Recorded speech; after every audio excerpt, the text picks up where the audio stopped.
Salut et bienvenue sur Anacaland pour une nouvelle vidéo news. En effet, il faut qu'on parle car le nouveau casting de la série Harry Potter de HBO commence à nous montrer à quoi il va ressembler. Et certes, l'annonce de John Lithgow en Dumbledore est plutôt convaincante, même si j'avoue qu'il a plus une tête de méchant que de gentil, mais en même temps c'est un peu aussi le côté cinglé de Dumbledore, donc pourquoi pas, même si effectivement, il en a même parlé lui-même, c'est assez inquiétant au niveau de son âge, puisque je crois qu'il l'a dit qu'à la fin, il aurait à peu près 88 ans. Donc c'est quand même, ce sera plus la première fraîcheur comme on dit, mais il a assuré qu'il était en bonne santé et qu'il ferait tout pour être en bonne santé et qu'il assurerait le rôle jusqu'au bout, donc je dis pourquoi pas. Surtout que là ça colle, puisque au final le fond du problème, le sujet vraiment de pourquoi je fais cette vidéo, surtout on va dire, c'est l'annonce de Papa Essiedu dans le rôle de Rogue. L'annonce avait déjà été plus ou moins faite, en tout cas sous la forme de rumeur il y a quelques temps, j'avais pas voulu en parler parce que je me suis dit ça sert à rien de sauter sur le truc juste pour rager et d'expliquer pour la énième fois, je suis sûr que plein d'autres l'ont déjà fait, de pourquoi ça fonctionnerait pas. On a d'ailleurs, depuis que ça a été annoncé là il y a 2-3 jours, je sais plus exactement quand, tous les influenceurs et tous les bien-penseurs et tous les bien-pensants ont déjà dit qu'ils allaient devoir se battre pour défendre ce choix et tout, alors que ça se trouve il sera mauvais, ça se trouve il sera aussi très bon, il n'y a aucun souci, mais déjà ils sont sur le pied de guerre, prêts à bouffer de la merde, quel que soit le truc, juste parce que ça correspond à leurs valeurs et tout, et ça je trouve ça nul. Le plus important ça reste l'écriture et la qualité, donc certes l'acteur sera très bon, mais pour moi il y a quand même un gros souci, et c'est là la raison qui fait que ça n'aurait jamais dû arriver. Certes, évidemment il y a toutes les raisons dont je vais pas reparler, que tout le monde en a déjà parlé, le fait que oui, il est décrit explicitement Rogue dans le livre, pas comme Hermione soi-disant quand ils ont essayé de nous vendre la version de la pièce de théâtre, qui d'ailleurs est nulle, mais bon tant pis, voilà. J'espère juste que ça deviendra jamais canon, mais bon, ils vont probablement peut-être refaire le même choix pour la Hermione de la série, donc pourquoi pas encore une fois, même si on a des descriptions physiques d'Hermione qui font que ça colle pas trop, mais bon bref, dans le cas de Rogue, oui, ça ne correspond pas, ne serait-ce que juste le fait qu'il ait les cheveux filasses, raides, noirs. Déjà voilà, et puis surtout son teint cireux, là c'est plus le teint cirage pour... Et je plaisante évidemment, mais le problème est même pas là en vérité, il est au-delà de ça au niveau de la narration et de ce que ça raconte, au niveau de ce que ça va raconter du coup, et je trouve que le plus gros du problème il est là, parce que certes le personnage de Rogue peut être color swappé, on s'en fout dans le fond, sauf que en fait non, ils auraient pu faire ça avec n'importe quel autre personnage, même McGonagall, ils auraient pu nous la... ça aurait rien changé, il y a juste dans le cas de Rogue où au final ça va changer le propos, le fond de ce que voulait raconter J.K. Rowling justement à travers toute l'histoire jusqu'au tome 6, jusqu'au tome 7, du coup je trouve que ça va pas marcher, et cet argument c'est tout simplement la relation qu'aura et qu'a eu Rogue avec les maraudeurs, et notamment avec James Potter. Rappelez-vous cette scène devenue célèbre où Rogue il lui dit,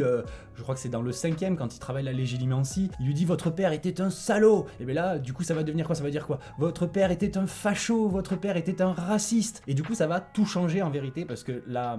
justement dans leur relation en tant que ado, la raison pour laquelle il était discriminé, il était rejeté et tout ça, ça n'avait rien à voir avec le fait qu'il était noir, blanc, bleu, même le fait qu'il soit de sang mêlé, au final ça n'avait pas forcément d'importance, même si il s'est quand même pris des vannes, surtout avec ses copains de Serpentard. James était un abruti, et en fait ils se sont détestés parce que déjà il y avait la jalousie par rapport à Lily, il y avait le fait qu'il était très doué, donc il y avait encore une fois de la jalousie par rapport à Rogue qui était un des élèves les plus brillants de l'école, peut-être depuis Dumbledore et Voldemort, c'était peut-être un des plus brillants qu'il y ait eu, et le fond du problème c'est juste que James et Rogue se détestaient parce qu'ils se détestaient, et que l'un était plus était un Gryffondor, l'autre était un Serpentard, l'un était attiré par la magie noire et très doué, l'autre était populaire, il faisait du Quidditch machin et compagnie, mais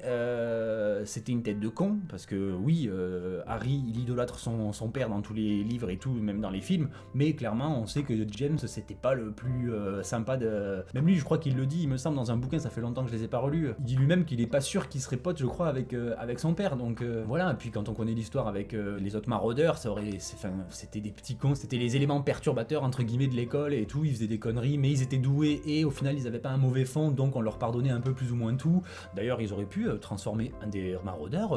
et le color swapper lui aussi par exemple, même Lupin, au final ça aurait eu plus de sens, le fait qu'il soit discriminé parce qu'il est un loup-garou, ça aurait même eu plus de sens parce que ça aurait eu une forme de poésie, on aurait pu voir Lupin avant que les gens sachent sache qu'il était loup-garou et du coup il n'y a pas de souci, il n'y a pas de racisme et tout, et dès qu'on sait que c'est un loup-garou, au final il y a du racisme, donc on aurait pu se dire, bah, dans ce monde au final, les gens de couleur, les noirs, les jaunes, tout ce qu'on veut, il n'y a pas de racisme à ce niveau-là, mais par contre il y a du racisme quand on met le côté magique avec les loups-garous, donc déjà ça aurait pu créer une petite symbolique sympa en mode c'est le monde auquel on aspire, où la couleur n'a aucune importance, ce qui devrait être le cas, et non pas l'inverse, de on met des gens de couleur parce que ça fait du quota, donc là au final moi je trouve que c'est presque du racisme en vrai, surtout que c'est pas les noirs et les rebeux et les asiates et tout qui demandent à être représentés, même c'est pas les LGBT ou quoi qui demandent à être représentés, c'est les blancs hétéros qui demandent à représenter les gens de couleur et les LGBT, donc ça n'a aucun sens, mais bref, ça ce serait plutôt le sujet d'une autre vidéo. Pour finir, par rapport à Rogue dans le rôle de Papa Sidiou,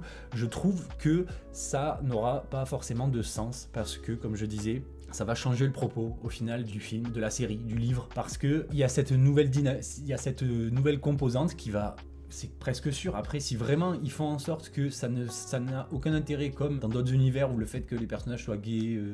hétéros, de couleur ou quoi, ça n'a aucun intérêt, presque ce n'est jamais dit, ça pourrait peut-être passer, et encore, c'est même pas sûr, mais le simple fait que ce soit là et qu'on le voit, et que forcément, à moins que d'ici la saison 5, même la saison 3 déjà, il va y avoir le sujet qui sera porté avec le prisonnier d'Azkaban, donc il y a tout ça qui risque d'être délicat, dans le sens où si à un seul moment la couleur devient un enjeu ou ne serait-ce qu'un sujet dans la série, ça change le fond de l'histoire. Le fait que Rogue à la fin c'est le grand gentil, c'est celui qui a été amoureux de la mère de Harry toute sa vie alors que c'était pas réciproque, et qui au final a sacrifié son bonheur, son pouvoir, parce qu'au final il aurait pu devenir le plus grand des mange-morts, il aurait pu poutrer Voldemort s'il était resté de son côté, là pendant que Voldemort était absent il aurait pu, mais genre over the top et tout. Et donc il a tout sacrifié, il est devenu une espèce d'esclave, une espèce de fantôme de lui-même à hanter Poudlard, plein de seum, plein de ressentiments, plein de colère, plein de tout ce qu'on veut, par amour, alors qu'il détestait le mari de la femme qu'il aimait, enfin bref, il y a tout ce sens-là et tout, et si au final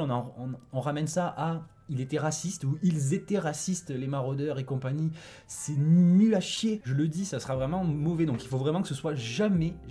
un sujet. Donc peut-être que justement s'il y a par exemple Hermione qui elle aussi est noire, peut-être que du coup ça ne deviendra pas un sujet parce qu'on n'en parlera pas et ce sera juste là, et ce serait peut-être le seul moyen que ça passe, mais je trouve que vraiment ça risque de dénaturer l'œuvre, et encore une fois je parle pas du fait que Rogue il est clairement décrit dans les bouquins, et que Papa Sidiou a beau être un très bon acteur, après je connais pas de ouf sa filmographie, mais le peu que j'en connais,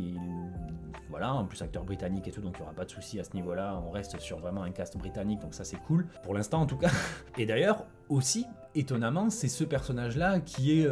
colorisé, alors qu'on sait aujourd'hui que c'est en vérité le grand gentil presque de la série, parce que si on n'était pas au courant et que la série avait été produite par exemple en même temps que les bouquins, je suis pas convaincu qu'ils auraient pris ce personnage-là pour être incarné par un acteur noir, parce que c'est un gros enfoiré, c'est le méchant jusqu'à la fin du 6, allez, même dans le 7 où il y a la révélation, voilà, pour ceux qui l'ont pas cramé dans le tome 6, mais c'est un enfoiré, c'est presque le méchant récurrent au-delà de Voldemort des livres. Et je suis pas sûr que dans ce cas-là, si on n'avait pas su déjà la fin de l'histoire, qu'il aurait été vraiment enfin, que ce soit ce personnage-là qui aurait été changé par un acteur noir. Donc encore une fois, beaucoup d'hypocrisie, beaucoup de mauvaise foi dans ce wokisme, parce que oui, à chaque fois que j'utilise ce mot, bizarrement, il y a toujours au moins une personne qui met dans les commentaires que ça n'existe pas et que ça a été inventé par les fachos. À savoir que si ça n'existait pas, on n'en parlerait pas autant. Et si ça n'existait pas, Trump par exemple n'aurait pas eu besoin de l'interdire dans les entreprises. Donc interdire un truc qui n'existe pas, ok, je sais qu'on peut interdire des religions, mais rien à voir. On est sur une idéologie. Et d'ailleurs, petit challenge, est-ce que vous avez un argument valide pour justifier ce changement de couleur? Un seul. Et pas c'est pour se sentir représenté, parce que ça c'est un faux argument. Donc est-ce que vous avez un argument valide pour justifier ce choix de casting? Après peut-être que c'est le meilleur acteur de la Terre et qui va être extraordinaire, donc dans ce cas-là je dis pourquoi pas. Moi je laisse toujours une chance, comme là bientôt il y a Assassin's Creed qui sort, je lui laisse sa chance. Si vraiment c'est de la merde, je vous le dirai. Si il est bien, s'il y a quelques petites choses que je trouve bien, je vous le dirai aussi. Donc j'essaye de faire pareil avec tout, esprit critique hein. Du coup je ferai pareil avec la série, même si dès qu'il y avait eu cette annonce, cette rumeur, j'avoue que j'étais très inquiet au niveau du rôle de Papa Sidiou. Voilà, donc en gros, petite vidéo très rapide juste pour vous donner mon avis sur ce sujet. Et évidemment, comme je l'ai déjà dit, on s'en fiche presque du fait que dans le livre, il y ait une description, que dans le livre, qu'on sache à quoi il ressemble et que certes, Alan Rickman était exceptionnellement parfait dans ce rôle, donc c'est sûr que ce sera très difficile de passer derrière lui en plus. Mais pour moi, vraiment, le plus gros souci avec ça, c'est pas encore une fois une question de racisme, une question d'inclusivité à l'inverse ou de ce qu'on veut, c'est juste une question de logique et de cohérence scénaristique et de l'histoire. On a énormément de détails sur Rogue, sur son passé, qui sont mis dans les divers bouquins, notamment dans le tome 6, hein, évidemment, qui j'espère du coup sera très bien développé dans la série parce que le film c'était une catastrophe. Mais donc l'histoire du prince de sang mêlé, tout ça, ça a du sens, c'est censé en tout cas avoir du sens. Et le fait que le personnage, ou en tout cas l'acteur, soit de couleur, il y a moyen. Vu comment ça part dans la pop culture depuis plusieurs années, même si on a eu un espoir, mais que voilà, il y a moyen que ça dénature, en tout cas pas forcément gâche, mais dénature le propos de J.K. Rowling à la base. Donc rien que pour ça, c'est une mauvaise idée, c'est une erreur d'avoir fait ce choix. Ils auraient pu color swapper qui voulait, même Dumbledore au final, il aurait pu être de couleur. On nous mettait un acteur charismatique, un peu vieux, avec des longs cheveux blancs, presque à la... Ça me fait penser du coup là, j'ai l'image dans House of the Dragon, mais presque des vibes comme ça aurait pu marcher. Si l'acteur était vraiment doué, ça aurait pu marcher. Alors que pour le coup de Rogue, vraiment c'est peut-être la seule personne pour qui c'est compliqué. Et Voldemort aussi, même si il ressemble plus trop à grand chose après. Voilà, donc évidemment donnez-moi votre avis sur cette nouvelle, même aussi sur l'histoire de John Lithgow, hein, même si la nouvelle est passée un peu à l'as malheureusement à cause de ça, mais on n'a rien à dire pour l'instant tant qu'on ne l'a pas vu incarné, ni habillé, ni costumé, ni maquillé, ni quoi que ce soit, on peut pas trop juger. Ce sera pareil pour Papa Essiedu, ça se trouve il sera excellent, donc laissons-lui sa chance, mais je trouve que c'est quand même très risqué. Voilà, ce sera le mot de la fin. Donc sur ce, merci d'avoir regardé cette vidéo, j'espère qu'elle vous a plu. Si c'est le cas, évidemment, petit like, petit abonnement si ce n'est pas déjà fait, le commentaire qui va bien pour le référencement, et sur ce je vous dis à très vite sur Anakaland. Bye.